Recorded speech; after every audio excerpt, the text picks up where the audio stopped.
লোক দরকার, লোকটাকে একটু বাজিয়ে দেখেন।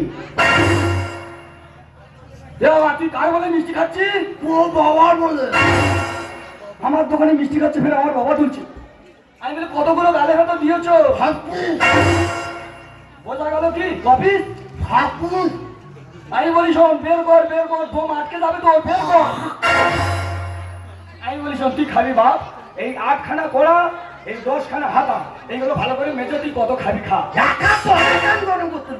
কেন? এই আমি তোর দোকানে কাজ করতে আইছি না। তা কি করতে এসেছি? এই দেবু যেটা বলে গেছে দে সোজা ঘরে যায়। কেন দেবু কি বলেছ তুই জানি না? দেবু বলে কাকা বাবু আমাকে 2 লাখ টাকা দাও, তার বিনিময়ে আমার ভাই তোমার দোকানে থাকছে, আর টাকা দিয়ে ভাইকে ছাড়িয়ে নিয়ে যাবো। কে ভাই রে? কেন দেবু তোর ভাই নয়? এই কোথাকার ভাই রে? ও বাবা, আমার মনে হয় সর্বনাশ হয়ে গেল। এই কবে কার ভাই? আমি জানি না, ও তো বললো ওটা আমার ভাই। একা পরে কান গরম করতে বলতে তুই লাগাইনি। মাইলি ভাই, আমি তাহলে বিরাট বিপদে পড়েছি, কি করি বললেন? তুই ওর টাকা দিয়েছি? হ্যাঁ। তুই ওর বাড়ি চিনিস? না, ওর বাড়ি চিনি না, আমি ওর বাড়ি চিনিস না, টাকা দিয়ে বলে আছিস? কি করি বললেন ভাই? চল যাই দেবুর বাড়ি।